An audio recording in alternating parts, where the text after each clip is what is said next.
So this is the theme that is devoted to theories of social behavior as basis for social media framework. And I will put you into the new world of social media research, and we will try to discover what actually is the basis for motivational needs of the people and personalities who really interact in this world.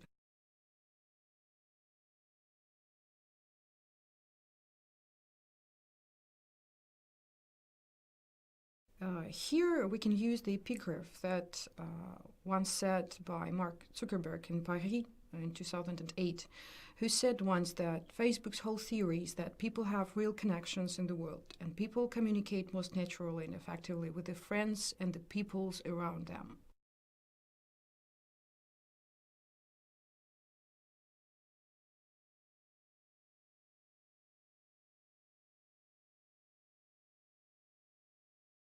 The first paragraph of this theme is the causes and motivation for communication.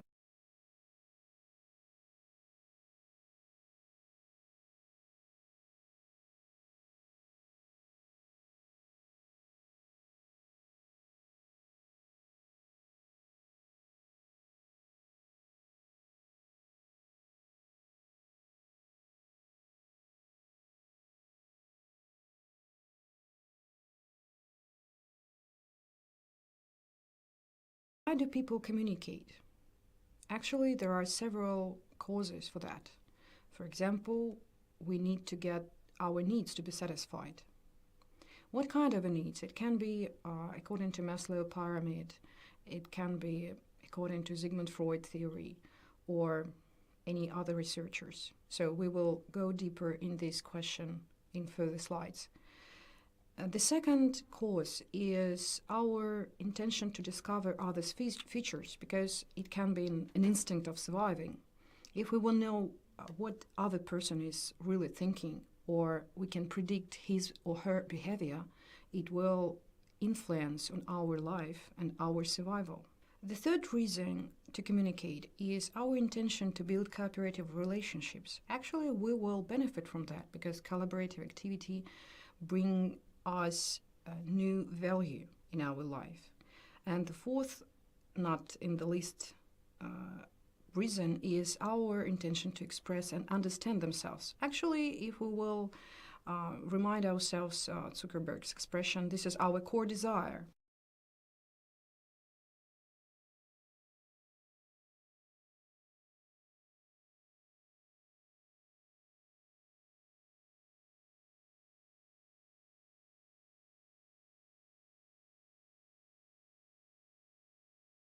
We should start with FIRE International Needs Theory that was developed by William Schultz in 60s. So this is a three-dimensional theory of interpersonal behavior, which is presented by four core intentions and needs. It was developed and presented in 1958 by William Schultz, and now it's very popular in social theories.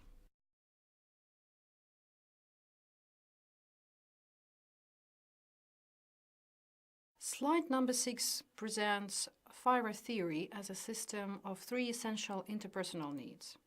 First of all, it's a need for inclusion, as the act of including and the state of being included. The second one is a need for control. Control as a term means to cause a person or animal to do what you want, or to have power over something, or to direct the actions or functions of something and to cause to act or function in a certain way. The third need is a need for affection. Affection is a feeling of liking and caring for someone or something affections. And actually, this is a feelings of love, but here, according to Schultz, it's a feeling of liking and caring for someone or something.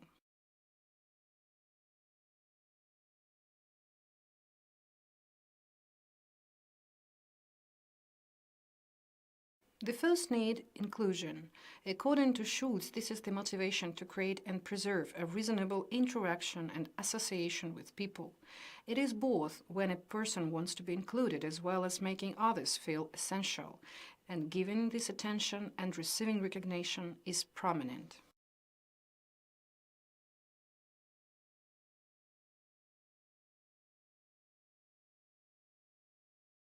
According to Schultz, this is interest in power and control over others within one's social group. It is the impulse to institute and preserve an agreeable connection with people with respect to authority and direction. And actually, it determines the level of social network one is, at the top or at bottom of the social network.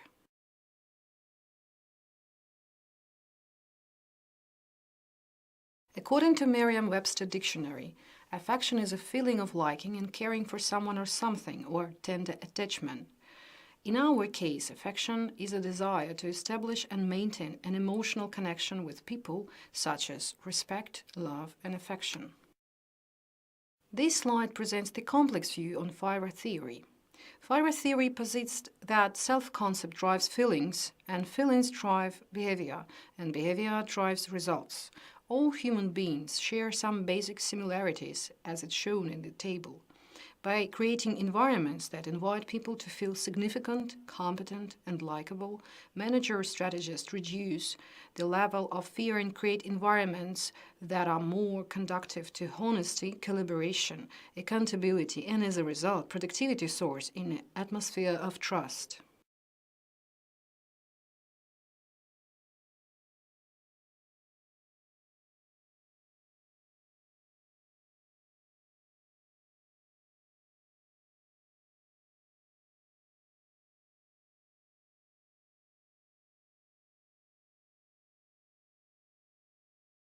The hypothesis that people are motivated to form and maintain interpersonal bonds is not new, of course. John Donne has been widely quoted for the line, "No person is an island." In psychology, the need for interpersonal contact was asserted in several ways by Freud, although he tended to see the motive is derived from the sex drive and from filial bond. Maslow ranked love and belongingness needs in the middle of this motivational hierarchy. That is, belongingness needs do not emerge until food, hunger, safety, and other basic needs are satisfied, but they take precedence over esteem and self-actualization. Bowlby's attachment theory also posits the need to form and maintain relationships. Experts say that much of what human beings do is done in the service of belongingness. So, Bosma and Leary proposed that a need to belong, that is, a need to form and maintain at least a minimum quantity of interpersonal relationships, is innately prepared and hence nearly universal among human beings. So, the second question of this theme is social experiments and theories.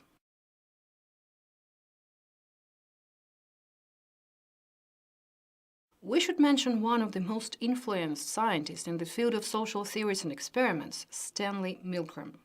One of the most shocking research was done in 1963 when Milgram submitted the results of his obedience experiments in the article Behavioral Study of Obedience. 10 years later, in 1974, Milgram published Obedience to Authority book. He won AA's Prize for Behavioral Science Research in 1964, mostly for his work on the social aspects of obedience. This experiment was aimed to research the borders of the persons willing to obey the orders, even in the situations that can lead to the unavoidably negative consequences. For instance, willing to hurt someone else. Despite of the criticism and attacks that Milgram and his ideas were under, the contributions into understanding of the human interaction's nature cannot be overestimated. In 1967, Milgram had conducted small world experiment that influenced on the perception of the distance between people, and the theory of 6-degree separation appeared.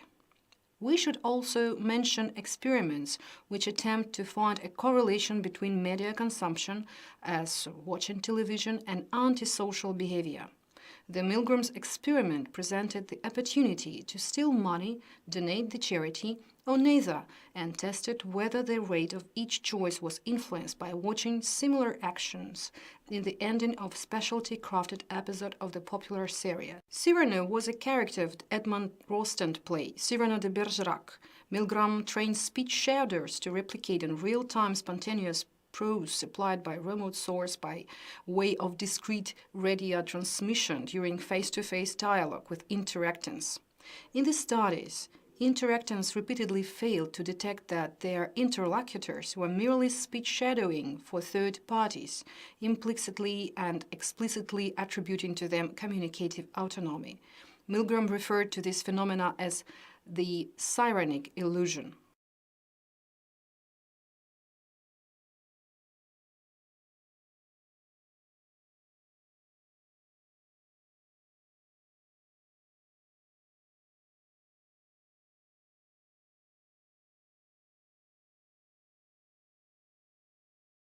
I'd like to put more of your attention to small world experiment.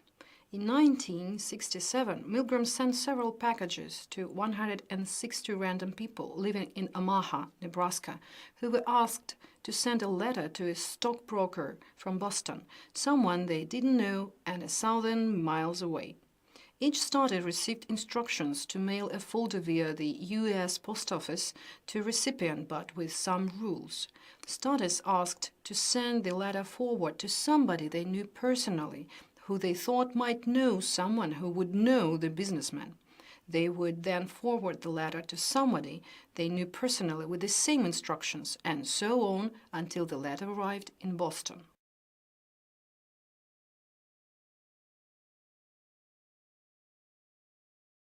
Giving starters just the target's name and address seems to be an impossible task, but tracing postcards allowed Milgram to find out that their very first folder reached the target in just 4 days and took only 2 intermediate acquaintances. As a result, it was revealed that chains had length from 2 to 10 intermediate acquaintances, with a median of 5 intermediate acquaintances. 6 degrees of separation between the original sender and the destination recipient. Milgram's 6 degrees theory has been criticized. He did not follow up on many of these sent packages, and as a result, scientists are unconvinced that there are merely 6 degrees of separation. This theory was even declared as an academic urban myth by Judith Kleinfeld.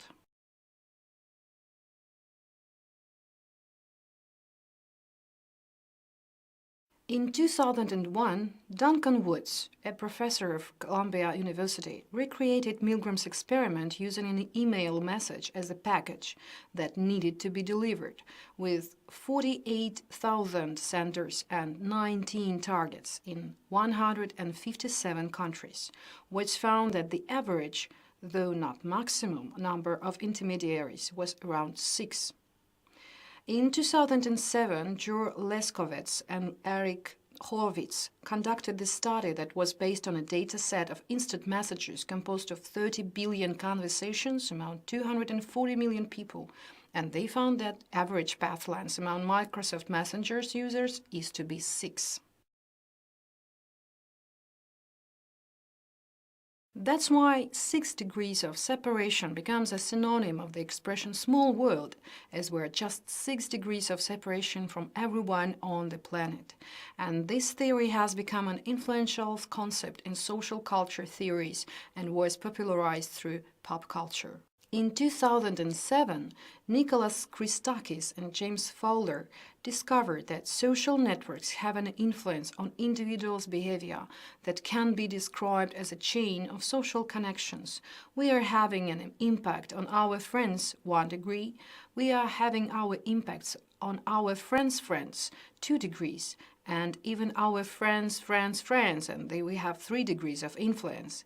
In other words, we influence our friends who in their turn influence their friends, and so our actions can influence people we have never met, to whom we are only indirectly tied.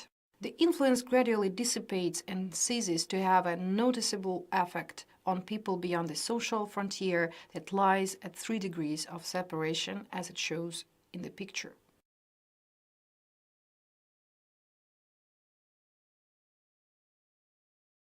Christakis and Fowler examine phenomena from various domains, such as obesity, happiness, cooperation, and politics. Investigations by other groups have explored many other phenomena in this way, including crime, social learning, etc. It is true for the loneliness affect too. But what is interesting for us to understand, are obesity and happiness contagious? For example, obesity If a mutual friend becomes obese, it triples a person's risk of becoming obese. As we're talking about happiness, for each happy friend you have, your chance of being happy increases by 9%. Each unhappy friend decreases it by 7%. For instance, if you're happy, on the first degree, your close friends are 50% more likely to be happy. At the second degree, your friends' are 10% more likely to be happy. And at third degree, your friends' are 6% more likely to be happy, as it showed. In 1973, Mark Granovitz showed in his article The Strength of Weak Ties that most people got their current job through acquaintances, in other words, weak ties rather than close friends. Strong ties means close ties and close relationships as family or friends. Weak ties means distant ties, which include acquaintances, neighbors, people we do know but not well. Weak ties are our bridge to the outside world. The significance of weak ties is that local bridges create more and shorter paths. Intuitively speaking, this means that whatever is to be diffused can reach a larger number of people and traverse greater social distance, for example, path lengths, when passed through weak ties rather than strong. If one tells a rumor to all close friends and they do likewise, many will hear the rumor a second and third time, since those linked by strong ties tend to share friends. So as we see, social network application creates the weak ties, which act as bridges. They connect person to other groups of people one would not know otherwise. The third question of the theme is network and emotion diffusion.